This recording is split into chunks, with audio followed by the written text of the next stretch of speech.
Alright, so today we're going to be upgrading the headers on the E36. Now, I went back home for a little while and was handling some stuff, which is why I haven't posted in a few days.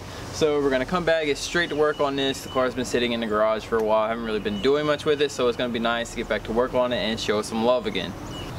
Now, I'm going to be swapping out my stock headers for some newer OBD2 ones, which there's several differences and I'll go over them, but mainly these are just tubular steel, whereas mine are cast iron. You can see them, they're really rusty, and you can see they're kind of constricted here at the bends that come out of the exhaust port. So the newer headers are a nice little upgrade, and supposedly they flow a bit better, so it might add a little bit of horsepower. It definitely won't be near enough for me to ever notice it, so I don't really care about that. But the main thing is they weigh a lot less, and it's always nice to get weight out of the car. Also, they will require just a tiny bit of modification to actually work right. They're OBD2, so they have a bunch of emissions stuff and BS that my car does not have, but it should be a simple swap out, and just need to do a little welding. Now, the headers were actually sent to me by an awesome guy who's already helped me a ton. He knows more about BMWs than I'll probably ever know, and he's actually part of TSK Motorworks, which is a sick company to do all sorts of like BMW drift stuff, angle kits, all sorts of really cool stuff. And they actually have a YouTube channel, which I'm sure I'll edit in some clip from that, so you should definitely check them out. It's a bunch of E36 drifting stuff, which if you're watching my channel, I know you're probably into that sort of thing, but obviously I really appreciate it, and these are going to be a nice addition to the car, and I'll pull it in and finally get started.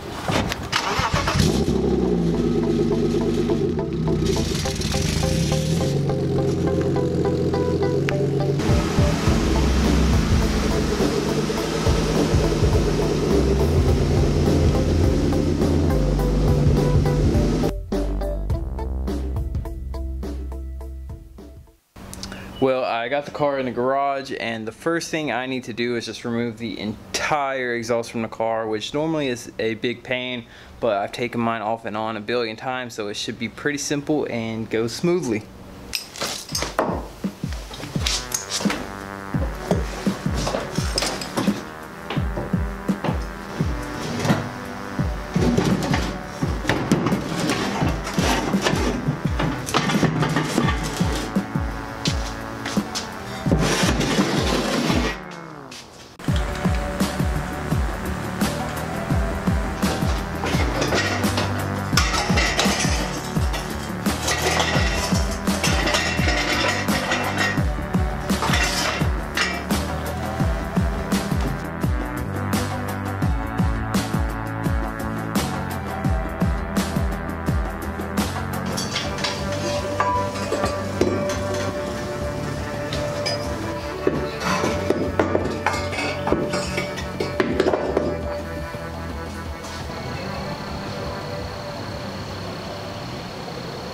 Alright, so I got my whole exhaust off the car. It was a lot harder than I was expecting, really. It's hard to get to the bolts that hold the headers on. It's kind of cramped with the engine bay, but I got everything off, and the new headers are seriously like probably a third or fourth the weight of the old ones, so that's going to really help out, and I can get to modifying them and throw them on the car. I'm just ready to get done.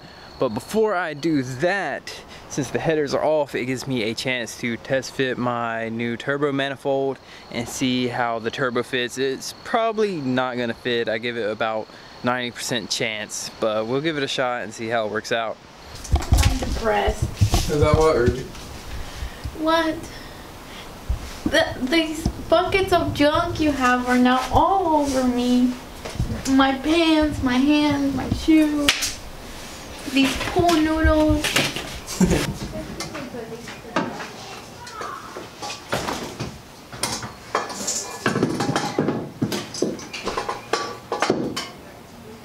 Alright, so I've bolted it all up and I've ran into an issue.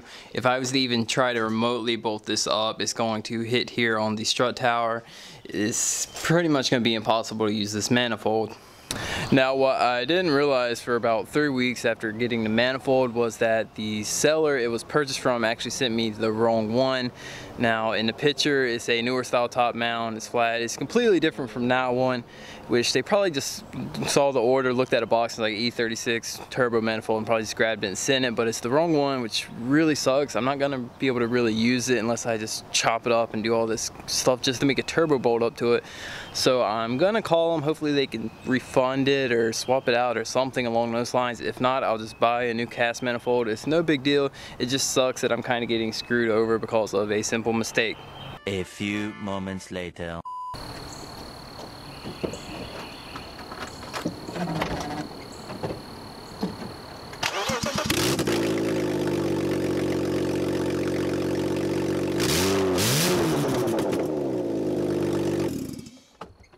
Well, it's been a couple of days. I ended up having to do a few things, but I'm back and we'll get straight to work on my car. So here we have the old headers next to the new one, and I'm going to show you what I'm going to be doing. So here you can see there is a little port here where there isn't one on this one, and that's where all this piping here connects to. It goes just like this, and this is all the emissions, EGR stuff, which these do not have. And if I flip it over, you'll see that there's a little channel that goes across, so I have to plug this up before I can install it. So I'm going to be cutting the flanges off here and then welding just a little plate over it to block it off, so whenever I bolt the headers up, I can put it on here and it'll be completely blocked off, no air will escape.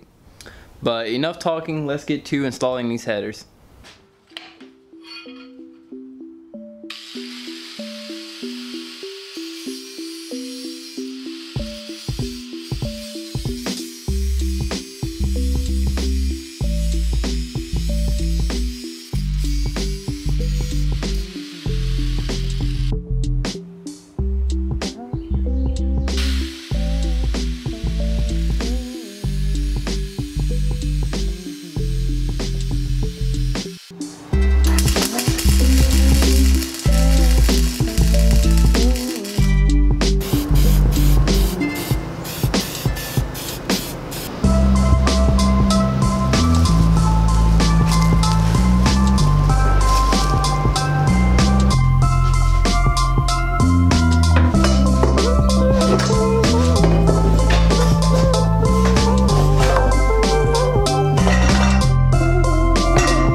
Okay, so I finished up and it took way longer than it should have. I'm covered in grease and it was just super hard. Whenever I removed the old headers, all the bolts actually came out with the studs, which made my life a whole lot harder when I was trying to put the headers back in. It was a complete pain in the ass, but I got it all done and we'll check it out and see how it looks on the car. So here they are. I'll wait for it to focus, but they look a lot better than those old cast ones. And I did paint the little flange things that I welded in, which I know a lot of people are going to bring up, but it's going to burn off, I know, but it just makes me feel a little bit better doing it for rust protection. Now, there's not too much to talk about the headers. I'm going to take the car down the road. I'll give it a few little revs, just see how it sounds. Now, I would do some pulls and everything, but I have some worn out tires on the back. I don't really feel like putting my spares back on. We'll see if it sounds any different. I really doubt it will, but I will give y'all a quick little update on the Miata 2 since it's out here. I know several of y'all actually care about that car. So I've actually got a couple small parts ready to go in the car, and I'm also going to be doing some work in the engine bay that I'm actually really excited about. The video on it should be out within the next couple of days. As far as the interior goes, I'm still changing it to black. I got the carpet all done on this side, and in the back it looks really nice. You can see it's not done on this side, and I mean that's good before and after. Just looks a lot more tidy. And I am doing the door panels. I've got this one done, which I just wrapped the part with fabric and deleted the little handle thing there. It's real simple. I think it looks good, and overall that's pretty much it. I do have to pull the dash and the seats, and then after that I will have a black interior. But now let's go see how these new headers sound.